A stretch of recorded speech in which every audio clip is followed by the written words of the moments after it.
Hello everybody and welcome back to the channel. My name is Bigly Shronk and today we are doing a mod showcase. That is right, we are going to be taking it back to 2012, back when mod showcases were the thing. I've been doing some research, collecting some mods to do videos on, and today's episode is about a mod called the Friends and Foes.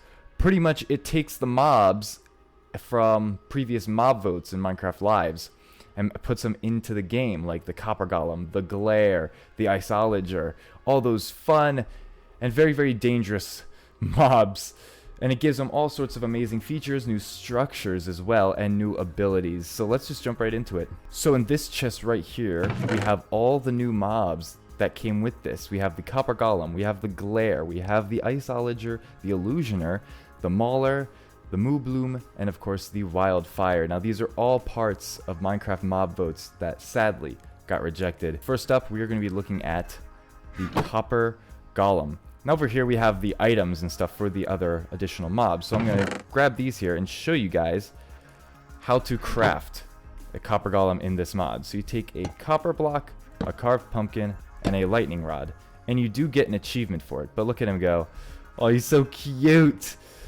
Oh my gosh, he is so amazing. So the Copper Golem, what they do is they press copper buttons at random, and the more time that goes by, the more oxidized they get. And the more oxidized they get, the slower they are, until they are just a complete statue. Once they're fully oxidized, they become just a hard shell of what they once were. You can still kill them. It takes about 2 hits to kill them with a netherite sword. And you get up to 1 to 3 copper ingots. But if we pop over to here, I have a little bit of a testing station with the new additional copper button. Now what's cool about the copper button is it has the stages of oxidation. It has the copper button, the exposed copper button, the weathered copper button, and the fully oxidized copper button. So the cool thing about this is each stage of oxidation makes the ticks faster. So here we have a regular copper button. Right, it's a little bit quicker than a regular button, but it's still pretty quick. But if we jump over to the exposed copper button, you can see the tick is just a little bit faster. And over here, of course, it gets even more fast. And of course over here, I think it's like half a tick for this. Yeah, it's super fast. And of course, the Copper Ball and the Copper Golem, they will go around and just press these random buttons. Dance monkey. Okay, don't look at me like that. You gotta press buttons. Yeah, here we go. Oh, maybe? Do work. Don't turn your head at me. Ugh. Oh. There you go. There he goes. You see that? He's pressing it and the thing's lighting up. Oh, he does a little wiggle. That's so cute. I love that. So we'll let him go. We'll let him go. Off to the next item and next mob is the Glare. So the Glare, well, the point of the Glare is that it would float to a spot, a dark spot that is just perfect for mob spawn. So if we go just below the little area, right? And we come into this big cave here. And say I were to place a couple of torches around just for light, and I spawn the Glare, it will leave to the darkest point of the map. So as you can see here, it's leaving to go darker and darker. And we follow him around, and he does a little happy twirl dance. And he goes along again. He'll stay in this area. So this is where you know that the lighting conditions are perfect for mob spawning to go. And, oh, don't fly in the... What are you doing? What? That wasn't... Okay. Well, let's try it again. So yeah, he's going around. He's flying super quickly. Again, he goes to, like, the darkest area where it's perfect for... Oh. He goes to where it's perfect for mob spawning. And again, he just kind of hangs out here. That's pretty much the only point of the Glare. He doesn't drop anything when you kill it except for a little bit of XP. But oh my goodness, he is, you know, he's honestly kind of cute. But again, I get why he wasn't voted in, because again, that's all he does, is just sit there and hang out with all the mobs. So the next mob we will be looking at is the Iceologer. Now what's really cool about this mod as a whole and this mob is that if we do /locate and then we do structure, you can see all these other, you know, Minecraft stuff, but we jump down here, it says Friends and Foes. We got a whole bunch of other things. And here we're going to go to the Iceologer cabin. So let's go teleport to there really quick. So here we have the Iceologer cabin. It's supposed to spawn up in the overworld, but for some reason it just goofed up a little bit and spawned underground. So here he is, just kind of moseying around. I haven't actually seen the inside of these yet, but when you kill him, he just drops a few XP and some packed ice, or some blue ice. And in here he's holding goats captive. Poor guys. So the inside does have a good bit of loot, including a smoker, some candles, a blue bed, and loot. You can actually find some loot in there, including a bundle. That is correct. You have your bundle now, and you can take it in and take it out, but it looks like this can only hold just a couple items. Or, oh, 1 of 64 bundles. Huh. Interesting. I'm not sure. I can't remember exactly how the bundle works, but this is also one thing we got now, which is super cool. Alrighty, so what I'm actually going to do now is spawn him in and then change my game mode to survival just to see what he does. Okay, he freezes. Oh god, oh gosh, is this really... Ooh, this is scary. Oh, that is so cool. Wait a minute. So he just kind of goes around and attacks. Ooh, he makes you really slow too. But I gotta say, it's not hard. It's not hard to defeat him. But there's... Ooh, okay. That did quite a bit of damage. Oh! Oh well, at least we respawn over here. So this can make it easier to move on to the next round for the Illusioner. Now this one has been in the game for a while now, but it's been updated.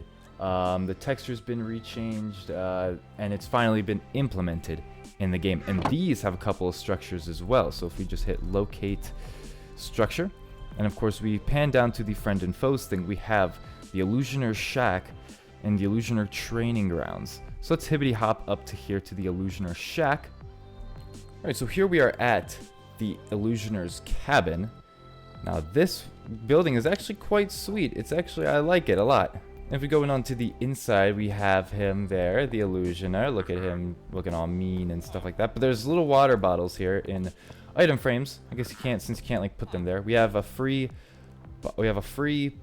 brewing stand with some potions of invisibility, some candles, and some more loot where you can find a bundle, some more potions, some arrows, some sweet berries, a purple bed, of course. And if we go upstairs, doesn't look like there's anything else in here except for a couple of barrels here. But let's see if there's anything inside the barrels. There is. There's a lot of good stuff in the barrels. Some emeralds, some paintings, a lot of paintings, and some cobwebs. Alright, but you know the drill. Let's pop into survival and see what this guy can do. Wait, bruv. Oh god, okay, he can shoot. Can he do anything else? Oh, he can do everything. Oh god. It is just like what the Illusioner can do. Oh my goodness. That is so scary. I'm almost glad this isn't in the game anymore. Oh, he has some dogs. Set free. Dogs. Set free. Set free. Set free. Okay. Oh, I guess that was him. So he's not that hard to beat, but he is a lot of fun to beat. Because it adds like a nice simple challenge. So he's not that hard. It could also be my full netherite armor. But holy cow, that is incredible. That's actually a lot of fun. And so the next structure that you can find that involves the Illusioner is the Illusioner Training Ground, which looks pretty much like this. We have the Illusioner naturally spawning in this area here, and if you come across it, he will attack you. But it's just a nice little naturally generated structures. That holds really no significance, I don't think. There's nothing underground, I don't believe. No, yeah, nothing hidden. It's just this, the training grounds. And these should be in the close vicinity of the shack, but I could be wrong. It doesn't look like this one is in any close vicinity. And moving on to the next mob was the Mauler, or what they call it in the mob vote, the Great Hunger. So pretty much this guy just runs around. He minds his own business. He does a little strut. You see that? He does like a little gallop. He uses both. That's funny. I like that. Let's go check on our little villager, our copper golem friend here. He's just doing his own thing, minding in his own business. That's funny. But this guy right here, as you can see, he just walks around. But as soon as you get into survival mode and you provoke him, he'll attack you. He'll start chasing you. He doesn't do a lot of damage. I mean, it takes 3 hits. Oh, now he's actually starting to do something. How does he do in full? Ooh, he does do a lot of damage. Ooh, he does do quite a bit of damage. Okay, okay. But yeah, you'll find these guys just naturally spawning underground. And if you come across them, they'll submerge. And, you know, they don't really bother you unless provoked. So if you step on them or something, and then they'll start to chase you around. But these you can find naturally spawning just about anywhere. Again, nothing much really to these guys, but it is still they're still super cool to have.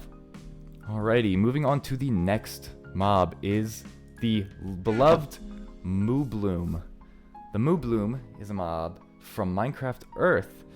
And it's yellow, and it's amazing. It's so cute. Look at him. And they have these little flowers on top of their head. Now, if you kill them regularly, nothing really happens. You just get the meat and leather. However, very much like a mushroom, you shear them, and they turn into a normal cow, but you get this new flower called the buttercup, which I really love. It's just a cute little flower in comparison to the... in comparison to the dandelion. It's more vibrant yellow, and it's smaller and just, you know, more friendly. It looks really good in a flower pot as well. Now for this next aspect of the mod, we need to go to the Nether to locate one more structure, and that is the Nether Citadel, which is kind of an expansion to the Nether Fortress. But it's way more detailed, and it honestly looks so cool. And I just noticed this now. It has the opportunity to spawn with Nether Portal, either fully intact, or of course, a ruined portal on the other side here. But let's go inside and see. There he is. This is the Wildfire. This is like another big Nether boss. Very cool and very dangerous. So I say we hop into creative. I mean, we hop into survival, sorry. And we really take this guy out. But first, let me look into side and see. Okay, so that's part of the inside. I'm checking out to see if there's any loot in this building here. And it doesn't look like it. Oh, there is. There is some loot. Another wart farm, okay, and just a big pool of lava. Is there anything underneath? No, there is not. It's a bummer that there's not much loot, but that is a-okay. Alright, but let's go into survival. Let's go into survival and see what damage this guy deals, because I have no idea what this guy's capable of. Wish me luck. Okay! He really does pack a punch. Oh my god, I'm lagging a bit. Okay, but let's see what happens. Oh, jeez. He really punches back. Okay. Okay. This is not...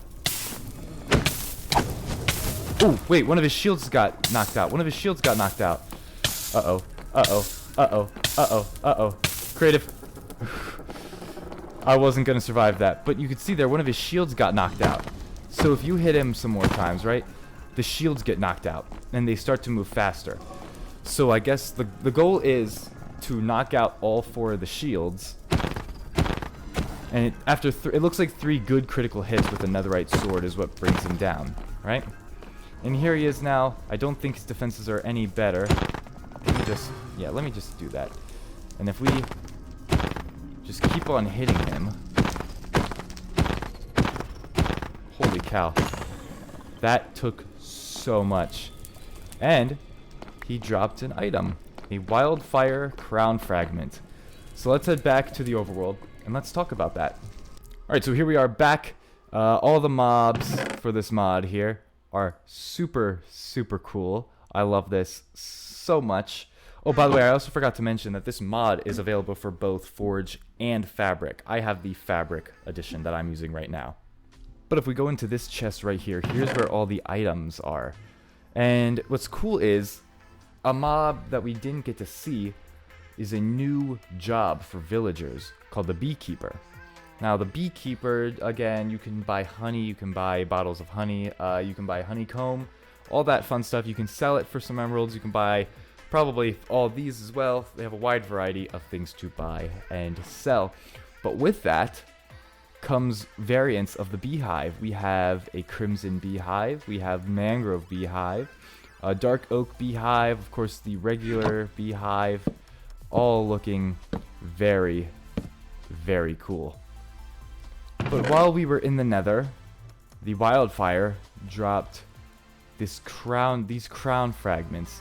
And of course, you can put that in a crafting table to craft the wildfire crown. And to craft the wildfire crown, it is just the same as a chestplate design. And you get the crown. And when putting this on, you get unlimited fire resistance. However, the only bad thing, of course, is that it gets rid of an armor slot. So you don't have as much armor, but for full netherite, it's honestly almost worth it. And it looks super badass. Like, look at that. And again, at the top left, or the top right of my screen, you can see I have unlimited fire resistance.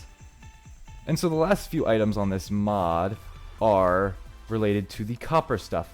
So we have a lightning rod, and it gets the regular copper lightning rod, the exposed lightning rod, the weathered copper lightning rod, and the oxidized lightning rod. And of course, you saw over here the buttons that this guy's still jamming on. Oh my god, that's so funny.